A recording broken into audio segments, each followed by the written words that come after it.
আলোচনা সাপেক্ষে আমরা যত দ্রুত সম্ভব আমরা চেষ্টা করছি আগামীকাল পরশুর মধ্যেই তাদের সাথে আলোচনা করে আমরা মোবাইল ব্রডব্যান্ডটাও 4G নেটওয়ার্কটাও আমরা উন্মুক্ত করে দিব। কারণ এখানে সরকার একা পারে না, এটাও কিন্তু আমরা একটু ব্যাখ্যা দিতে চাই। আপনারা গতকালকে দেখেছেন অলিম্পিক শুরু হওয়ার আগে প্যারিসে উচ্চ গতির ট্রেন স্টেশনে হামলা হয়েছে, সেখানে সাইবার হামলা হয়েছে। গত সপ্তাহে আপনারা জেনেছেন যখন আমাদের এখানে ইন্টারনেট বন্ধ হয়ে গেল, তখন সিভিল এভিয়েশনের আন্তর্জাতিক ফ্লাইট অপারেশনের জন্য যখন তারা আমাদের কাছে জরুরি সহযোগিতা চাইলো, আমরা কিন্তু দ্রুত চেষ্টা করলাম একদিনের মধ্যে প্রথমে এয়ারপোর্টে কানেক্টিভিটিটা নিশ্চিত করতে, এবং তারপরে ধারাবাহিকভাবে কিন্তু আমরা জরুরি যে port, sea port, airport, banking, এগুলো কিন্তু আমরা 3 দিনও বন্ধ রাখিনি। আমরা ঠিক পরের দিনই আমরা যখন যেটুকু পেরেছি আমরা কিন্তু অপারেশন করেছি। কারণ আমাদের দুটো সাবমেরিন কেবল কুয়াকাটাটা আমরা অন রাখতে পেরেছিলাম, সেখান থেকে যতটুকু পেরেছি আমরা দিয়েছি। 3 দিন কিন্তু পুরো ইন্টারনেট শাটডাউন হয়নি, আমরা শাটডাউন করিনি। ইন্টারনেট বন্ধ হয়ে গিয়েছিল অধিকাংশ জায়গায় যখন এই ডেটা সেন্টার 3টা নন ফাংশনাল হয়েছে, একটা ডেটা সেন্টার পুড়িয়ে দিয়েছে এবং শত শত কিলোমিটার ফাইবার অপটিক্যাল কেবল পুড়িয়ে দিয়েছে। আমি আইএসপিএবি সভাপতির সাথে কথা বললাম, এমদাদ ভাই আমাকে বললেন তাদের তার সুইচ ইকুইপমেন্ট অবকাঠামো যে ক্ষতি হয়েছে সেটা, এবং আমাদের প্রায় 17টা ডাকঘর এবং বিটিসিএল টেলিটকের যে অবকাঠামো ক্ষতি, সব মিলিয়ে প্রায় আমাদের শুধু টেলিকম সেক্টরে আমাদের 500 কোটি টাকার উপরে আমাদের ফিজিক্যাল ড্যামেজ হয়েছে। আর যদি এটা আমি বিজনেস ইম্প্যাক্ট ধরি, যে তাদের যে বিলিং বা অন্যান্য যেগুলো পাওনা এবং যেগুলো ক্ষতি হয়েছে, সেটা আরো 500 কোটি টাকা ছাড়িয়ে যায়। অর্থাৎ আমাদের ডাক, টেলিযোগাযোগ এবং আইটি সেক্টরে কিন্তু 1000 কোটি টাকার উপরে ক্ষতি। তারপরে এটা যদি ইনডাইরেক্ট ইম্প্যাক্ট ধরি, গতকালকে আমি একটা সংবাদ মাধ্যমে দেখছিলাম আমার পাবনা একটা ডেইরি ফার্ম, সে তার অনলাইনে যে তার দুধ বিক্রি করে সেটাও কিন্তু ব্যাহত হয়েছে, তার দুধ ফেলে দিতে হয়েছে। সে এখন ইন্টারনেট ছাড়া তার ব্যবসা কার্যক্রম চলতে পারছে না। আপনারা জানেন যে আমাদের যে পোশাক শিল্পে 40 লাখ কর্মী আছে, তাদের যে রপ্তানিমুখী শিল্প সেটাও কিন্তু ইন্টারনেট ছাড়া চলছিল না। আমাদের আউটসোর্সিং যারা করে 7 লক্ষ ফ্রিল্যান্সার, আমাদের যারা software developer, service provider, exporter, তাদের প্রতিদিন অন্তত 50 থেকে 60 কোটি টাকা ক্ষতি হয়েছে। এর পাশাপাশি আপনারা জানেন যে আমাদের প্রবাসী ভাই বোনেরা আছে 1 কোটির উপরে। আমরা দেখছি তারা এখন ব্যর্থ হয়েছে এই অপপ্রচার, গুজব ছড়িয়ে লাশের রাজনীতি করে সরকারকে তারা বিব্রত করতে চেয়েছে। একদিকে তারা আমাদের জনগণের সম্পদের ক্ষতি করেছে, অপরদিকে আমাদের এই 5 কোটি ছাত্রছাত্রীর হৃদয়ের মধ্যে একটা গভীর ক্ষত তৈরি করেছে। তারা যে গভীর ষড়যন্ত্র করেছে, সেই ষড়যন্ত্রের অংশ হিসেবেই কিন্তু তারা এই বৃহস্পতিবার বিকাল থেকে এই হত্যাযজ্ঞ, অগ্নিসংযোগ শুরু করেছে। একটা জায়গায় যদি 10,000 ছাত্রছাত্রী থাকে, তাদের সেই শান্তিপূর্ণ আন্দোলনকে 10 জন সন্ত্রাসী, 20 জন খুনি তারা কিন্তু ঢুকে এই হত্যাযজ্ঞ চালিয়েছে, পুলিশকে আক্রমণ করেছে, আমাদের বিভিন্ন স্থাপনায় হামলা করে জনগণের সম্পদের ক্ষতি করেছে। আর আমাদের সরকারের সাথে সাধারণ ছাত্রছাত্রীদের একটা দূরত্ব তৈরি করার জন্য তারা বিভিন্ন মিথ্যা গুজব ছড়িয়ে, কেউ বলছে 300 জন মারা গেছে, কেউ বলছে 1000 জন মারা গেছে, দেশে বিদেশে এই ধরনের মিথ্যা অপপ্রচার করে আমাদের সাধারণ ছাত্রছাত্রী সন্তানদের হৃদয়ের মধ্যে একটা গভীর ক্ষত তৈরি করছে। আমরা চাই সরকারের পক্ষ থেকে আমাদের এই কোমলমতি সাধারণ শিক্ষার্থী, এই যে প্রাথমিক, মাধ্যমিক, উচ্চ মাধ্যমিক, মাদ্রাসা, বিশ্ববিদ্যালয় পর্যায়ে 5 কোটি ছাত্রছাত্রী আছে, ভবিষ্যৎ স্মার্ট, বেশ কিছু প্রাণহানি ঘটেছে। আমি আজকে বক্তব্যের শুরুতেই আমি শ্রদ্ধা ভরে স্মরণ করছি সর্বকালের সর্বশ্রেষ্ঠ বাঙালি জাতির পিতা বঙ্গবন্ধু শেখ মুজিবুর রহমানকে, স্মরণ করছি বাংলার ভাষা আন্দোলন, ৭১-এর মহান মুক্তিযুদ্ধে সকল শহীদদের এবং জাতীয় 4 নেতা সহ 75-এর 15ই আগস্ট বঙ্গবন্ধুর পরিবারের সকল শহীদ সদস্যদের। আমি আরো স্মরণ করছি বিগত এক সপ্তাহে বিভিন্ন স্থানে বিভিন্ন সংঘর্ষে যারা প্রাণ হারিয়েছেন সেই সকল ছাত্র, শিক্ষার্থী, পুলিশ, সাংবাদিক সহ সাধারণ পথচারী যারা নিহত হয়েছেন তাদের সকলের আত্মার মাগফিরাত কামনা করছি। আমরা এমন একটা সময়ে আজকের এই কর্মসূচির উদ্বোধন করতে যাচ্ছি যখন একদিকে আমাদের কোমলমতি সাধারণ নিরীহ ছাত্রছাত্রীদের সামনে একটা ব্যানার নিয়ে পেছন থেকে একটা সন্ত্রাসী গোষ্ঠী বাংলাদেশের বিরুদ্ধে গভীর ষড়যন্ত্রে লিপ্ত হয়েছে। তার কয়েকটা উদাহরণ যদি আপনাদের সামনে দেই তাহলে বিষয়টা অনেক সহজ হবে বুঝতে।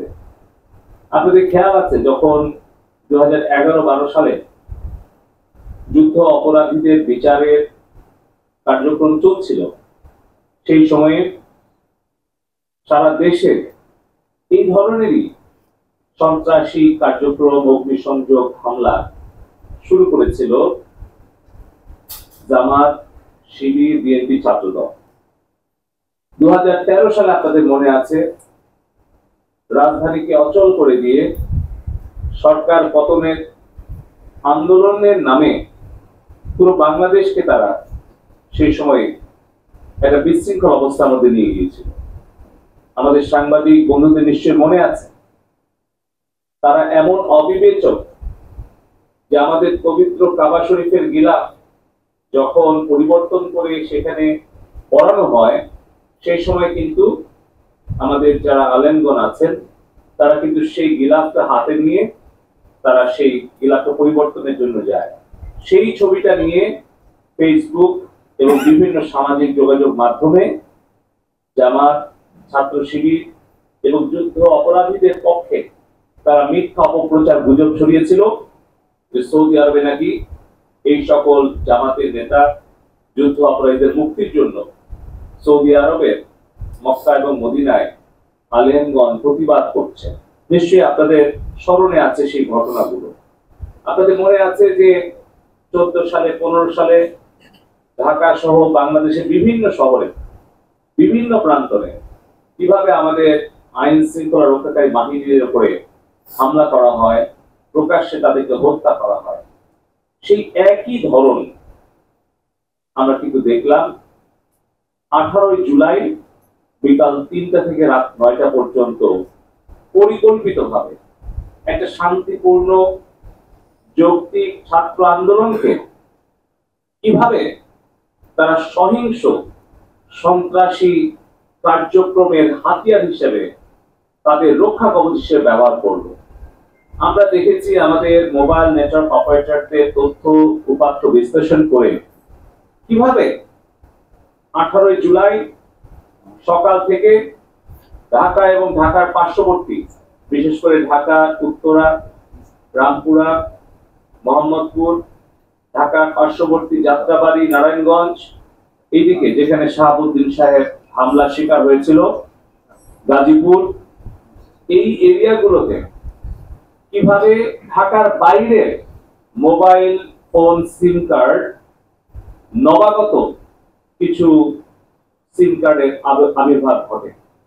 এগুলো তথ্য প্রযুক্তি উপাত্ত বিশ্লেষণ করে পরিষ্কার যেই জেলাতে 11, 12, 14, 15 সালে বিএনপি, শিবির, ছাত্রদল, বিএনপির যারা সন্ত্রাসীরা আছে, যারা সন্ত্রাস করেছিল গাইবান্ধা, গোবিন্দগঞ্জ কিংবা রংপুরের মিঠাপুকুর অথবা নীলফামারীর চাঁপাইনবাবগঞ্জ, সাতক্ষীরা, সেই সব জেলার অন্তত 20টা স্পট যেগুলো রেড অ্যালার্ট জারি ছিল, সেই সকল জায়গায় কিন্তু 18, 19, 20 জুলাই কোনো সহিংসতা হয়নি।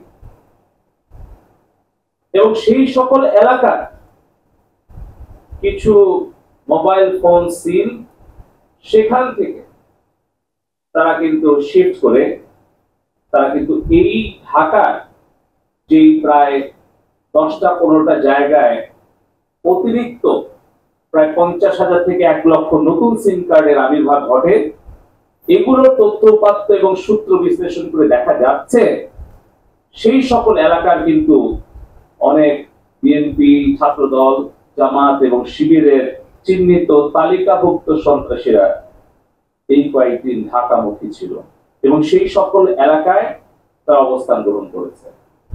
আমরা বিশ্লেষণ করছি, আমরা তথ্য প্রযুক্তি ব্যবহার করে কারা কখন আমাদের মহাখালী ডেটা সেন্টার, ত্রাণ পুনর্বাসন অধিদপ্তরের সার্ভার, আমাদের সেতু ভবনের সার্ভার, আমাদের এলিভেটেড এক্সপ্রেসওয়ে টোল প্লাজা 2 দফায় 3 দফায় হামলা করেছে। বাংলাদেশ টেলিভিশনের আমাদের সদর দপ্তর, সেখানে তারা হামলা করেছে, পুড়িয়েছে, সাধারণ কর্মীদেরকে আক্রমণ করেছে, লুটপাট করেছে। কোন সাধারণ শিক্ষার্থী কম্পিউটার লুটপাট করেনি, সিপিইউ লুটপাট করেনি, টেলিভিশন নিয়ে চলে যায়নি। আপনারা দেখেছেন কিভাবে তারা সিসিটিভি ক্যামেরা ভেঙে দেওয়ার চেষ্টা করেছে। তারপরেও যতটুকু ভিডিও এবং তথ্যপাত্য আপনাদের কাছে এসছে, আপনারা প্রচার করেছেন, আমাদের বিভিন্ন সংস্থার কাছে এসছে, আমরা পর্যালোচনা করছি, তাতে পরিষ্কার দেখা যাচ্ছে যে এই সাধারণ শিক্ষার্থীদের শান্তিপূর্ণ যৌক্তিক আন্দোলন যখন সফল হয়ে গেছে, যখন সরকার মেনে নিয়েছে, আদালত রায় দিয়েছে এবং মাননীয় প্রধানমন্ত্রী একই দাবিতে হাইকোর্টের রায়ের বিরুদ্ধে অ্যাপিলেট ডিভিশনে আপিল করেছেন, সেই সময়ে 18 জুলাই বিকাল 3টা থেকে 9টা পর্যন্ত এই হামলাগুলো করা হয়েছে। এবং আমরা খেয়াল করলাম যে বিটিভিতে গিয়ে সন্ত্রাসীরা কিন্তু নিয়ন্ত্রণ কক্ষ তারা খুঁজেছে, যে তারা হয়তো চিন্তা করেছিল যে সেখান থেকে হয়তো কোনো ঘোষণা বা কোনো কিছু করতে চায়। এবং তারপর যেটা বারবার আমরা বলার চেষ্টা করছি, যে এই মহাখালীতে 3টা ডেটা সেন্টারে আমাদের ইন্টারনেট সার্ভিস প্রোভাইডারদের 70% ডেটা এবং সিস্টেম সেখানে হোস্ট করা, সংরক্ষণ করা। আমাদের 34টা ইন্টারন্যাশনাল ইন্টারনেট গেটওয়ে, প্রায় 18টি আইআইজি সিস্টেম এবং ডেটা সেখানে ওই 3টা ডেটা সেন্টারে হোস্ট করা। ত্রাণ পুনর্বাসন অধিদপ্তরের নিচতলায় পুরোটা পুড়িয়ে দিয়েছে। তার পার্শ্ববর্তী আরেকটা ডেটা সেন্টার সেটি আংশিক পুড়িয়ে দিয়েছে এবং 3টা ডেটা সেন্টারে যে ইন্টারনেট যে কানেকশন, সেই ফাইবার অপটিক্যাল কেবলগুলো রিডান্ডেন্সি সহ পুড়িয়ে দিয়েছে। আপনারা নিজেরা গিয়ে দেখেছেন, আপনারা সেগুলো ভিডিও প্রচারও করেছেন, যার ফলে আইএসপি 70% সার্ভার সেখানে কিন্তু ডাউন হয়ে গেছে। আমরা বিকাল 3টা থেকে ধাপে ধাপে এই পরিবেশ পরিস্থিতির কারণে রাত 9টায় আমরা ইন্টারনেট বন্ধ করিনি, ইন্টারনেট বন্ধ হয়ে গেছে। এখন আন্তর্জাতিক পর্যায়ে অনেক জায়গায় বিএনপি, জামাত তারা অপপ্রচার করছে। প্রথমত এই ঘটনার কারণে যে ইন্টারনেট যে বন্ধ হয়ে গিয়েছিল, তারা বলছে যে সরকার ইন্টারনেট বন্ধ করে দিয়েছে। আমরা ইন্টারনেট সারা দেশে বন্ধ করিনি, ইন্টারনেট বন্ধ হয়ে গেছে। তারপরে 2 দিন পরে আমরা জানতে পেরেছি ঢাকা চট্টগ্রামে যে সাবমেরিন কেবলের যে কানেক্টিভিটি, যেটা আমাদের ফাইবার অপটিক্যাল কেবল দিয়ে চট্টগ্রাম থেকে, কক্সবাজার থেকে চট্টগ্রাম হয়ে ঢাকায় আসে,